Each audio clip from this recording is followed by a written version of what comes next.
Well, Shore Capital's founder and executive chairman brings us the view from the city. Now, we've also got a bit of earnings news from Shore Capital. It's come out with its interim results for the first 6 months of the year. The AIM-listed investment group now has over $2 billion in funds under management. Operating revenue is up more than £1 million from the same period last year, and the company has acquired a controlling interest in Spectrum Investments with another £44 million available in the kitty to make more strategic acquisitions if opportunities arise. And I can welcome Howard Shore now to talk to me really about what we're seeing in the markets at the moment. Now, you are invested quite heavily in Europe. How concerned are you about what you're seeing at the moment? I think everybody's concerned about the lack of political leadership. The problem is as much political as economic.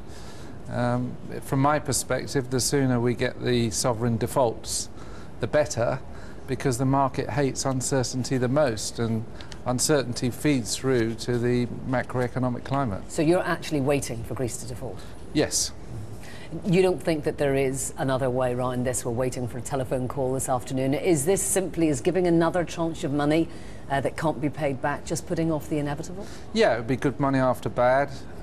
It's possible that they make that political decision, but it would be a bad decision. Now, we're looking at an awful lot of volatility in the market at the moment. What will it take to calm the markets down? I think the removal of the uncertainty, and I think default will not be as bad as some people anticipate, as long as it's managed in a clever way. Once we've been through that phase, I think the market can start afresh. Now, you've also got significant investment in Germany. While we're waiting for whatever happens in Greece, how do you manage your investment strategy in these uncertain times? Look, we always look for cash-generative businesses. We take a long-term view. Our recent investment in telecoms, we expect to be cash-generative if we manage to execute our business plan. But we're looking at a medium to long-term view. We're not short-term investors. We believe that Germany is the safest place to be in Europe. And if the euro does split for any reason and you get a Deutschmark back, we'll be in good shape. Now, what other sectors, you mentioned telecoms there, but what sectors and countries outside of Europe appeal to you right now?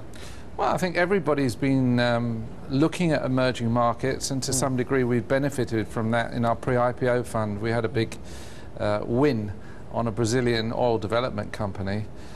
But I can't believe that emerging markets will be immune to what's happening in the West. We need to fix the debt crisis in the West, or I think it will drag back the emerging markets as well. And that's top priority?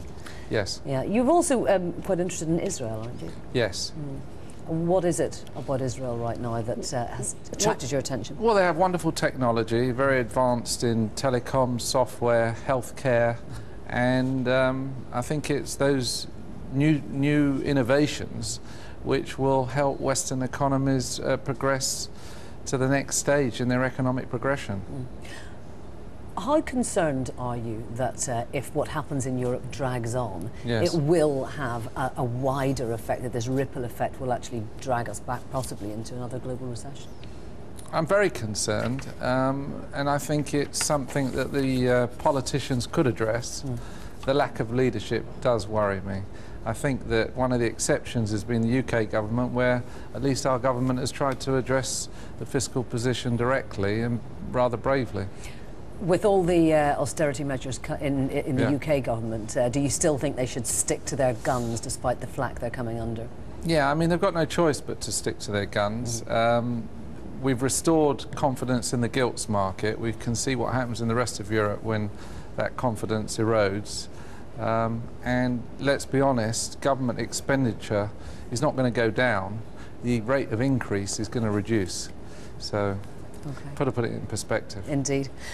Howard Shore, founder and executive chairman of Shore Capital, thank you very much indeed for joining us, calling for some leadership there in the EU. You're not alone in that. Thank you. Now,